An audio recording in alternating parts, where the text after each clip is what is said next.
गवना करो लगल लड़ी कहीं में। पहले के जमाने में सही बात बा, बड़ा कम में उम्र में शादी हो जाए गवना हो जाते रहे, ना पढ़ाई कंप्लीट होके ना आदमी खाना बनावे कुछ ना सीख पावत रहे पहले के जमाना में। लेकिन पहले के जमाना बड़ा नीमन रहे। हो लड़ी कहीं में गवना करावे लगले, लड़ी कहीं में गवना और करावे लगले।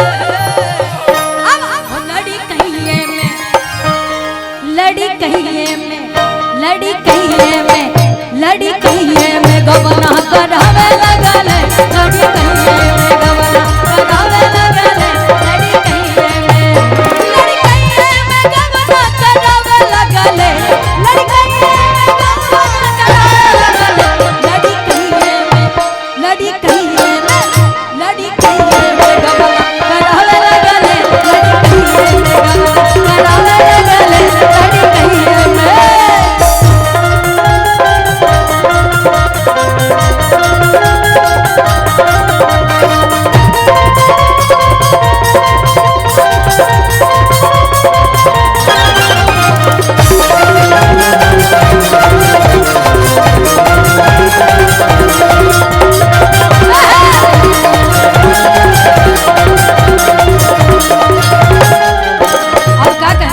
कहले कि साल भर हाड़ी ना छुआइबो, कहले कि साल भर हाड़ी ना छुआइबो, कहले कि साल भर हाड़ी ना छुआइबो, कहले कि साल भर हाड़ी ना छुआइबो।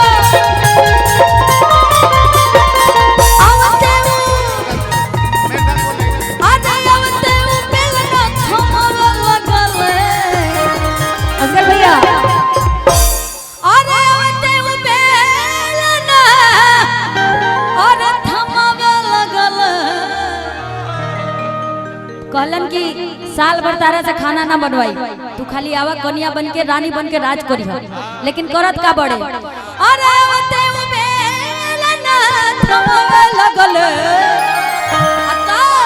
लड़ी कहीं में, लड़ी कहीं में, लड़ी कहीं में गवना करावे लगल, लड़ी कहीं में गवना करावे लगल, लड़ी कहीं में गवना।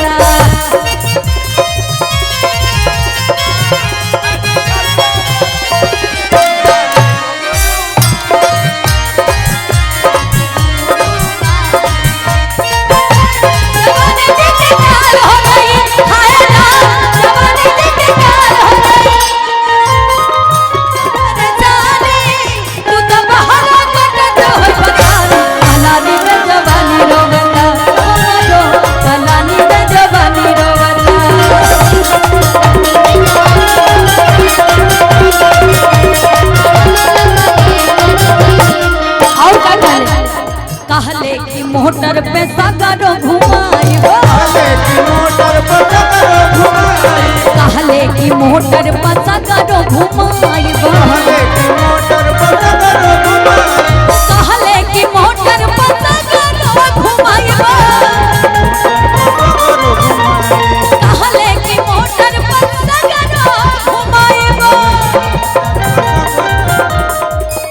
कहलन कि जब आइबू तो मोटर पे बैठा के सगरो घुमाई। लेकिन का कहले, और साइकिल के आगे बैठावा लगल,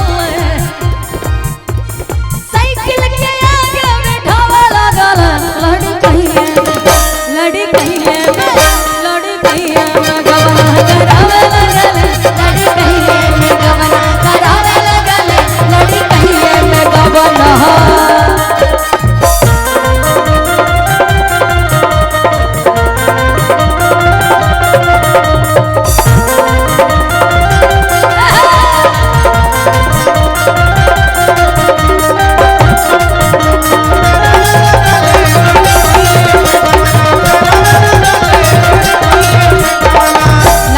सुंदर बात सुन बजा सुनाती। कहले कि घरवा पलंगिया सुताइबो, कहले कि घरवा पलंगिया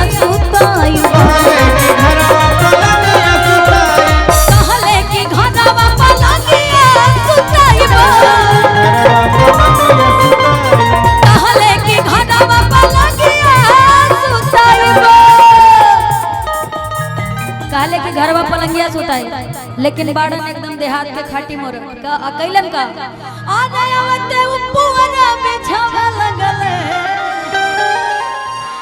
भाई शहर में ना गद्दा बेड मिलेगा, थोड़ा सा हमारा भोजपुरी कमजोर है ना, जहाँ पे गड़बड़ा है संभाल लीजिएगा, तनी मनी गड़बड़ है बोल लेते हैं, लेकिन पूरा मतलब का पैरा ना जेके कहल जाला ना धान का जोन होला। वादा कइले बड़न की तारा के एकदम बढ़िया मखमल के पलंग पे सुताई, तू खाली हमरा से बियाह कर। अब कुल लइका ससुरा धोखा देवेले नहीं तरह कह के दुनिया भर का सपना दिखा दियन चचा, लेकिन पता चली अगर रखले हुई साइकिल तो कहले हन कि आजकल हम क्लासिक बुलेट रखे, बस तुम शादी करके आओ तो बाबू लॉन्ग ड्राइव पे ले चलेंगे, लेकिन ऐसा कुछ नहीं होता। पता चलेगा कि वही साइकिलिया पे आजकल तो डंडो नहीं आ रहा ससुरा, पहले डंडा आता था साइकिल में, डंडा गायब कर दिया गया इसीलिए क्योंकि लड़के सब झूठ बोलते हैं। पहले डंडा दिया गया था लेकिन अभी हटा दिया गया है।